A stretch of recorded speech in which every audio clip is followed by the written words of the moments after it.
Hello बेटा, last class में हमने बात की थी जीव जनन। दो प्रकार हमने किए थे, लैंगिक और अलैंगिक जनन।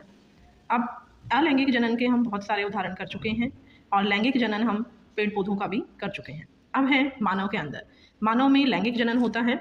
नर अभिभावक नर युग्मक पैदा करते हैं जिन्हें शुक्राणु कहते हैं, और मादा अभिभावक मादा युग्मक अंड का निर्माण करती है।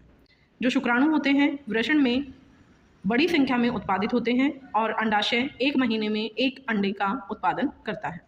शुक्राणु वृषण में बड़ी संख्या में उत्पादित होते हैं। अंडाशय 1 महीने में 1 अंड का उत्पादन करता है। 2 अंडाशय होते हैं मादा के अंदर, तो 1 महीने में 1 अंडाशय से 1 अंड का निर्माण होगा, दूसरे महीने में दूसरे से होगा। तो दोनों युग्मक सूक्ष्म एक कोशिकीय जीव होते हैं। छोटी छोटी कोशिकाएं होती हैं जिनको हम नॉर्मल अपनी आंखों से नहीं देख सकते।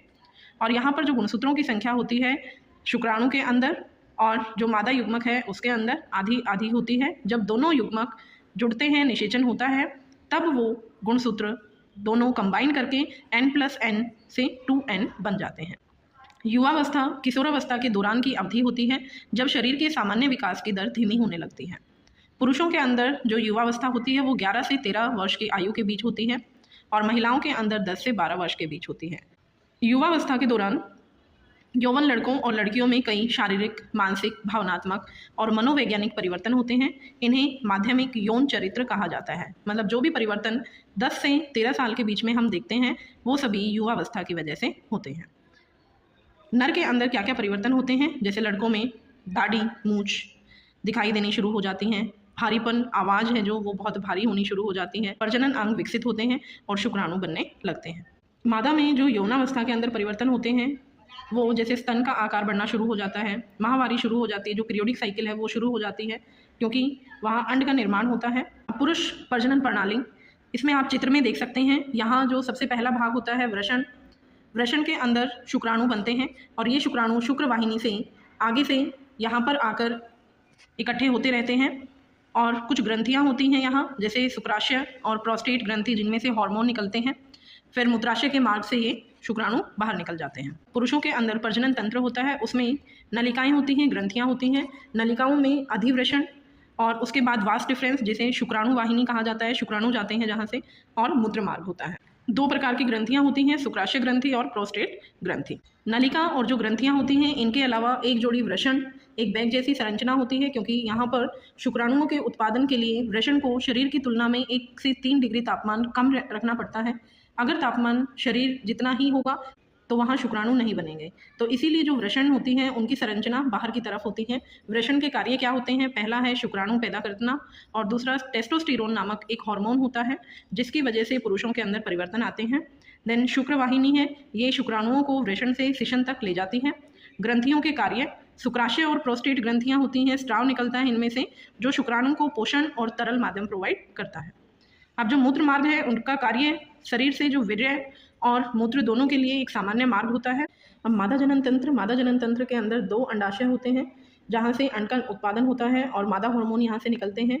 उसके बाद जो अंड उत्पादन होता है वो अंडवाहिनी से फैलोपियन ट्यूब से बाहर निकलते हैं, गर्भाशय के अंदर आते हैं। गर्भाशय में शिशु का विकास होता है और उसके बाद योनि गर्भाशय है जो वो योनि में खुलता है। तो जो अंडाशय है मादा युग्मक अंडाणु का उत्पादन करता है और मादा हार्मोन एस्ट्रोजन और प्रोजेस्टेरोन हार्मोन निकालता है। ये इंपॉर्टेंट पॉइंट है, हार्मोन का नेम आ जाता है कि जो नर हैं वो किस हार्मोन को निकालते हैं, टेस्टोस्टेरोन, और मादा एस्ट्रोजन और प्रोजेस्टेरोन हार्मोन निकालती है। अब मादा के अंदर जो अंडवाहिकाएं होती हैं वो अंडे को अंडाशय से गर्भाशय तक और अंडवाहिका के माध्यम से ले जाती हैं और यहाँ पर निषेचन का कार्य होता है। गर्भाशय शिशु का विकास होता है, योनि गर्भाशय योनि में खुलता है। नेक्स्ट मासिक चक्र, यौवन के बाद जो 28 दिनों की अवधि के बाद एक अंडाशय से केवल 1 अंडे का उत्पादन होता है। नेक्स्ट मंथ में सेकंड अंडाशय से अंडे का निर्माण होता है। तो जब अंड का निषेचन हो जाता है तब युग्मनज बनता है। निषेचित जो अंडाणु है गर्भाशय में प्रत्यारोपित होता है और वहाँ पर उसका विकास होता है भ्रूण के अंदर। और यदि अंडा निषेचित नहीं होता तो यदि अंडाशय से हर महीने 1 अंडा निकलता है तो वो गर्भाशय निषेचित अंडे प्राप्त करने के लिए हर महीने खुद को तैयार करता है। वहाँ पर एक मोटा अस्तर और स्पंज बन जाता है, एक लेयर बन जाती है। तो जब निषेचन नहीं होता, युग्मनज नहीं बनता है, तो वहाँ पर जो विकसित अस्तर है वो धीरे धीरे टूटता रहता है और योनि से रक्त और बलगम के रूप में, और जो अंड निषेचित नहीं होता वो बाहर निकलता रहता है। यह चक्र लगभग हर महीने होता है जिसे मासिक धर्म के नाम से जाना जाता है, पीरियोडिक साइकिल। और यह आमतौर पर लगभग 2 से 5 दिनों तक रहता है। युग्मनज बनने के बाद जब वो गर्भाशय में प्रत्यारोपित हो जाता है, भ्रूण की डेवलपमेंट होते हैं, विकास होता है भ्रूण का, तो वहाँ पर एक प्लेसेंटा संरचना बनती है। जो भ्रूण को प्लेसेंटा नामक विशेष ऊतक की मदद से माँ के रक्त से पोषण एवं ऑक्सीजन मिलता है और अवशिष्ट पदार्थों का निपटारा भी वहीं से होता है। क्योंकि जो भ्रूण का विकास हो रहा है उसको एनर्जी भी चाहिए, उसके अंदर जो वेस्ट चीज़ें बन रही हैं उसको बाहर भी निकालना है, तो वो इस प्लेसेंटा के थ्रू होता है जो माता के साथ कनेक्टेड होता है। यहीं से उसको सारा अपना पोषक तत्व मिलते हैं और एक एक कोड होती है जो प्लेसेंटा को और बच्चे की नाभि के साथ उसको कनेक्ट करता है।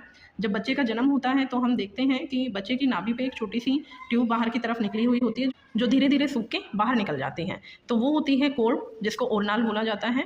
इसी के थ्रू प्लेसेंटा से भ्रूण को भोजन मिलता है, पोषण होता है। अब है जनन स्वास्थ्य। कुछ ऐसी बीमारियां होती हैं जो यौन संचरित होती हैं। यौन रोगों के माध्यम से फैलने वाली बीमारियों को यौन संचरित रोग कहा जाता है। ये जीवाणुओं द्वारा हो सकते हैं जैसे सिफिलिस, गोनोरिया, और कुछ बीमारियां विषाणुओं द्वारा होती हैं जैसे मसा रोग, HIV और एड्स। कंडोम एक यांत्रिक बाधा विधि है जो इन संक्रमणों से कुछ हद तक बचा जा सकता है। तो यहाँ पर बार बार गर्भावस्था के कारण भी कुछ स्वास्थ्य समस्याएं हो जाती हैं और उससे आबादी भी बहुत बढ़ सकती है। तो गर्भावस्था से बचने के लिए कुछ तरीके अपनाए गए हैं। जैसे पहली है यांत्रिक बाधा विधि, कंडोम का उपयोग किया जाता है। सेकंड है रासायनिक तरीके, इसमें कुछ गोलियों का उपयोग किया जाता है जिससे गर्भावस्था को रोक सकते हैं।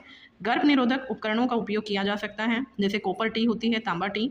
और फोर्थ सर्जिकल तरीके होते हैं, इसमें सर्जरी के माध्यम से जो शुक्रवाहिनी होती है और जो फेलोपियन ट्यूब होती है उनको कट किया जाता है। तो पुरुषों में इसे पुरुष नसबंदी कहा जाता है और महिलाओं में इसे ट्यूबेक्टोमी कहा जाता है, जिससे शुक्राणु और जो अंड निर्माण होता है वो आगे नहीं जाते और गर्भावस्था को रोका जा सकता है। तो ये था हमारा आज का चैप्टर। आई होप आपको ये समझ आया होगा। नेक्स्ट चैप्टर हम हेरिडिटी और इवोल्यूशन, आनुवांशिकता वाला करेंगे। और अभी के लिए थैंक यू, बाय बाय।